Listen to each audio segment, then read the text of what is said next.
Salut les replayers, on se retrouve pour une nouvelle vidéo. On espère que vous allez bien. Ça faisait un petit moment, une semaine qu'on n'avait pas fait de vidéo sur la chaîne. Et on se retrouve en plus pour la trêve internationale, Zone Afrique. Vous savez à quel point on aime faire ces vidéos-là. Bah écoute, on a pris un repos bien mérité, parce qu'on en avait un peu jusque-là de nos équipes en club respectives. On parle notamment du Real Madrid et du Paris Saint-Germain, c'était très compliqué. On avait besoin de souffler, on a pris du temps, on s'est fait plaisir, loin des caméras, loin des débriefs. Et là, on dirait que tout est redescendu. Mais les lions me mettent en colère. Voilà. Allez, les Lions, ils cherchent les problèmes là, avec ce qu'ils ont fait. En tout cas, c'est un 0-0. On sait que ça a été compliqué dans la préparation du match. Beaucoup de choses à dire aussi sur ce qui s'est passé sur le terrain Anderson. Ce que je te propose, c'est qu'on envoie le générique et on en parle juste après. Ah, vas-y. Allez, c'est parti.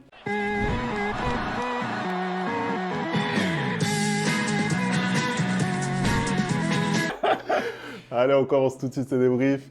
Donc le Cameroun qui donc se qualifie pour la CAN 2025. Le Cameroun qui n'a pu faire mieux que 0-0 en Afrique du Sud face à la Namibie. La Namibie qui prend son premier point dans ce groupe d'éliminatoires à la CAN 2025, mais la Namibie qui est quand même éliminée. Anderson, beaucoup de choses à dire sur ce match des Lions.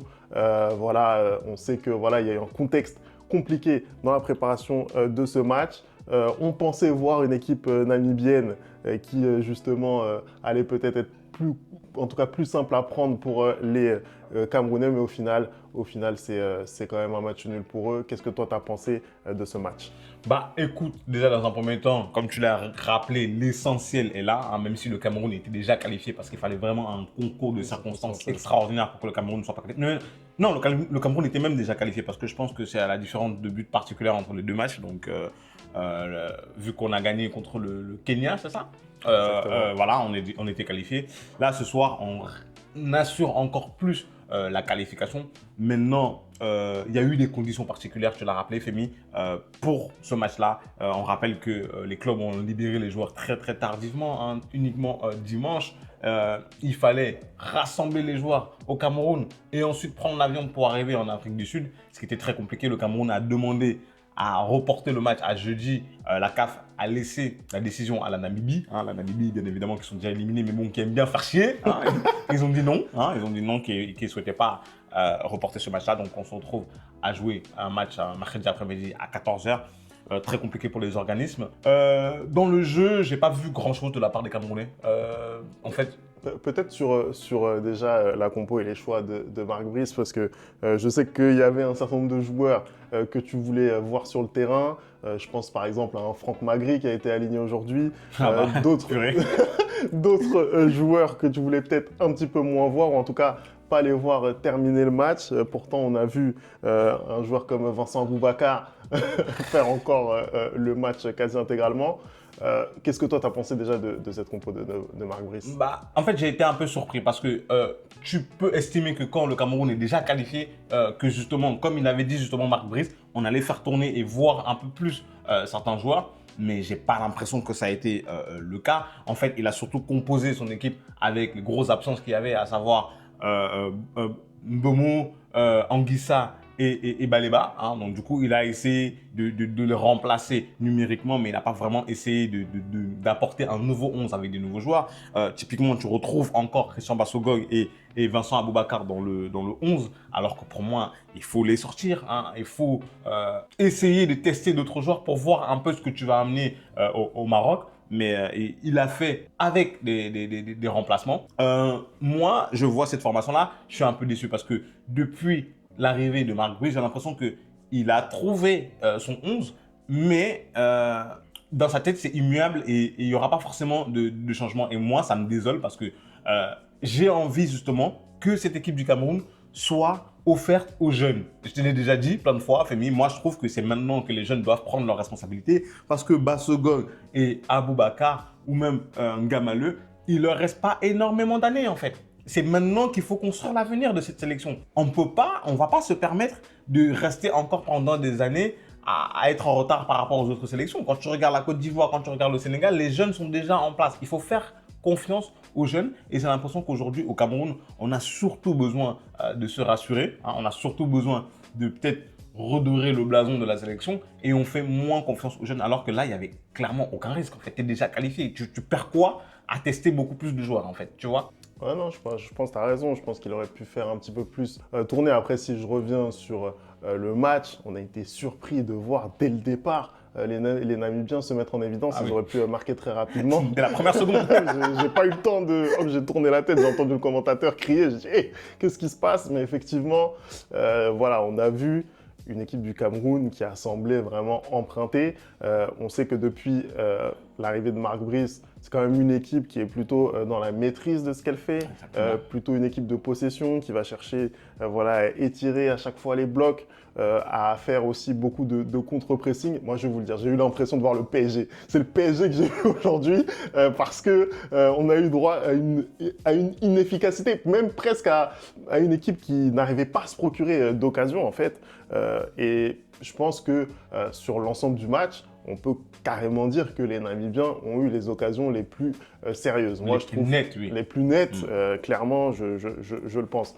Après, oui. Même si en deuxième mi-temps, le Cameroun a quand même rattrapé, hein, Ouais, je suis d'accord. et s'est procuré énormément d'occasions franches aussi, ou si pour le coup Aboubacar est un peu plus létal, bah, le Cameroun remporte ce match. Ouais, je suis d'accord. Je pense que sur la première mi-temps, effectivement, le Cameroun était quand même plutôt en maîtrise, je trouve. Et il a manqué justement ces occasions qui n'ont pas réussi à se créer. Je les ai trouvés aussi en difficulté sur les phases de transition namibiennes. J'ai trouvé que sur les longs ballons, sur les ballons aériens, sur les coups de pied arrêtés aussi, ça respirait pas beaucoup la sérénité. Pourtant, voilà, on avait le leader de cette défense, Christopher Wu, qui était aligné, lui qu'on avait quitté sur la civière lors du dernier match face au Kenya. Voilà, c'était compliqué quand même comme première période. J'ai trouvé qu'il n'y avait pas énormément de choses positives à se mettre sous la dent. J'ai aussi trouvé beaucoup de relâchement. Là, je pense à des joueurs comme André Onana, par exemple, que je trouve vraiment pas nonchalant, pas concerné Comme d'habitude. sur ce type de match-là. C'est un des leaders aussi de cette équipe. Il doit montrer beaucoup plus dans l'impact. Il y a aussi, bien sûr, Vincent Aboubacar qui a été transparent sur cette première période. On ne l'a pas vu. Ouais. On l'a pas vu. J'ai été étonné de voir à quel point il a été vraiment transparent sur cette première période. Moi, ce qui m'étonne, en fait, c'est qu'un joueur comme Aboubacar, aujourd'hui, dans cette équipe du Cameroun, puisse, dans la plupart des matchs, faire 90 minutes. Mais ce n'est pas normal. Et tu l'as dit, hein, je ne vais pas le redire, je pense que moi, j'ai beaucoup critiqué Marc Brice sur cette chaîne, mais force de constater que depuis qu'il est arrivé, on voit quand même une identité de jeu dans cette équipe du Cameroun. Comme tu l'as dit, ils font tourner le ballon, ils essaient d'étirer les défenses, ils passent par les ailes, ils passent par le centre quand c'est possible. Ce soir, cet après-midi, pardon, j'ai pas du tout retrouvé cette équipe du Cameroun. Tout simplement, il y avait la maîtrise dans la possession de ballon, mais il y avait énormément d'imprécision. Hein, il y avait énormément d'imprécision dans les contrôles, il y avait énormément d'imprécision dans les centres. Hein.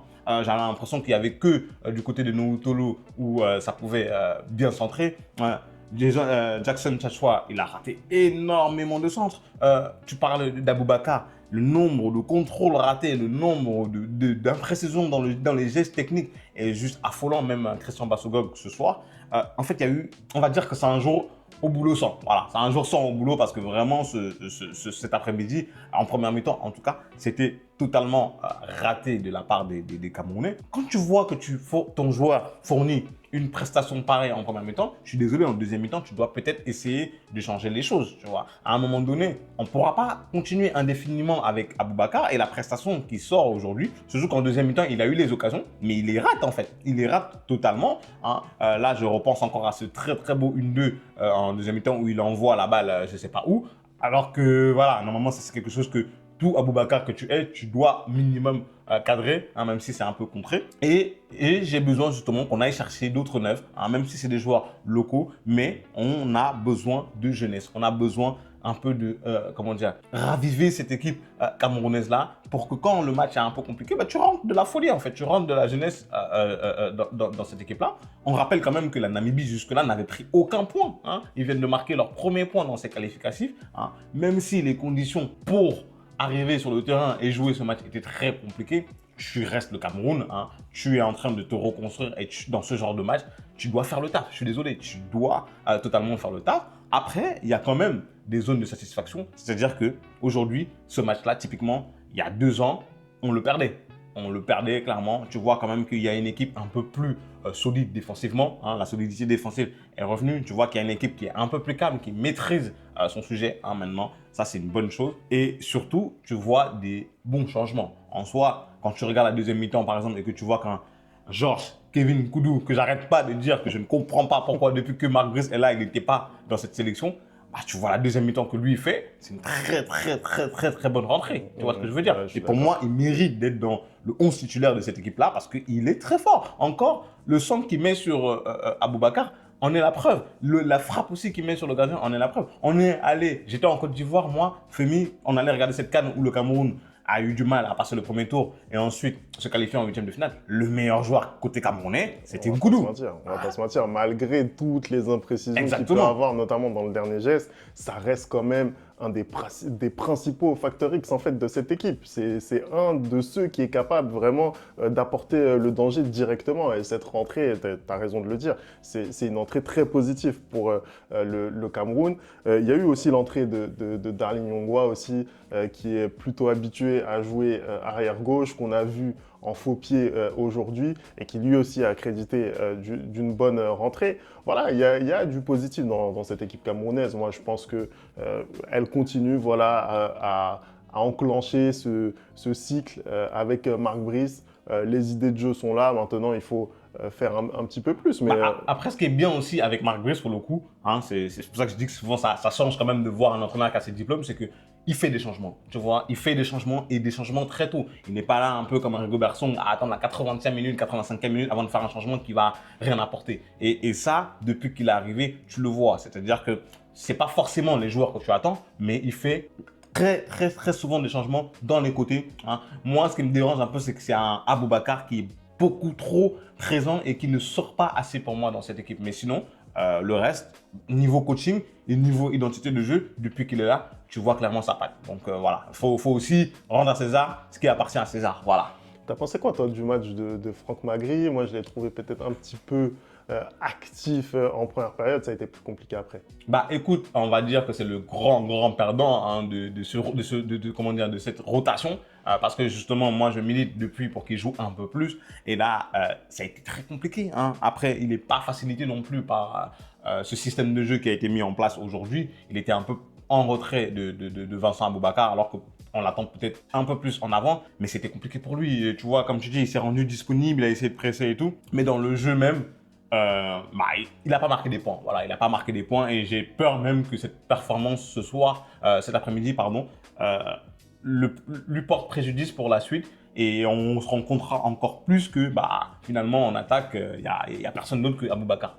Après, voilà, peut-être qu'effectivement, si tu l'alignes en lieu et place de Aboubacar, peut-être que ça peut être mieux. Mais effectivement, aujourd'hui, ça a été un petit peu plus compliqué pour lui. J'ai bien aimé, par contre, Neyou et Martin Ongla. J'ai trouvé qu'ils ont fait une bonne prestation aujourd'hui, surtout que c'est très compliqué un peu de remplacer Baleba, hein, vu comment il est fantastique depuis qu'il est arrivé dans cette sélection du Cameroun. Mais j'ai trouvé que les deux ont été très bons et c'est de bon augure pour la suite parce que pour le coup, là, tu commences à avoir un milieu de terrain où il y a des choix. Tu vois, tu as à la fois un Zambo Anguissa, tu as à la fois un Baleba, tu as à la fois un Neyou, tu as à la fois un Ongla. C'est de très bonnes choses et je pense que voilà, tu vois, pour le coup là, tu vois vraiment, il y a de la jeunesse. Il y a de la jeunesse et tu peux voir venir. Il faudrait qu'il y ait exactement la même chose pour la ligne d'attaque. Parce qu'aujourd'hui, un Christian Bassogog et un Aboubacar qui jouent autant de minutes, c'est pas normal.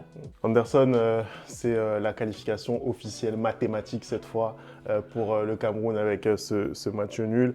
Le Cameroun donc, qui a encore une première place à aller chercher dans ce groupe. Ce sera face au Zimbabwe. Le Zimbabwe qui pourrait d'ailleurs repasser en tête en cas de victoire face au Kenya. T'es satisfait toi de cette campagne d'éliminatoire pour la CAN? Franchement, je suis satisfait. Faut pas oublier d'où on vient. Hein. Au-delà des résultats, c'est surtout la manière qui me satisfait. Là, pour le coup, hormis un peu le match d'aujourd'hui et le deuxième match contre le Kenya, dans la globalité, j'ai trouvé que les Lions ont maîtrisé leur sujet. Durant ces qualifications, j'ai vu un peu les idées qu'avait Marc Brice et sa patte dans cette équipe-là. Maintenant, moi, j'ai besoin de plus. J'ai besoin qu'on confirme en compétition officielle. Là, le Cameroun est qualifié. Marc Brice a affiché son ambition, d'ailleurs, que je trouve très, très bonne. Il a dit qu'il voulait aller chercher cette première place du groupe. Là, si le Zimbabwe gagne, je crois qu'ils reviennent à égalité avec le Cameroun. Et vraiment, on aura un match, en finale pour qui sera leader dans ce groupe-là. Et je pense que le Cameroun peut aller chercher la première place dans ce groupe-là aisément. Mais dans l'ensemble, dans la globalité, je suis content qu'on soit déjà qualifié aussi rapidement parce qu'on se rappelle que la dernière fois, pour aller en Côte d'Ivoire, on a dû attendre le dernier match pour être sûr d'y aller. Là, on voit du mieux et j'ai envie vraiment qu'on prouve ça dans ce dernier match. Et ensuite, plus tard, en décembre 2025, au Maroc, pardon. Allez, on a fait le tour, Anderson. Merci à vous d'avoir regardé cette vidéo. N'oublie pas les bonnes habitudes, @le replay foot. Et nous, on se retrouve très très vite pour une nouvelle vidéo. Ciao.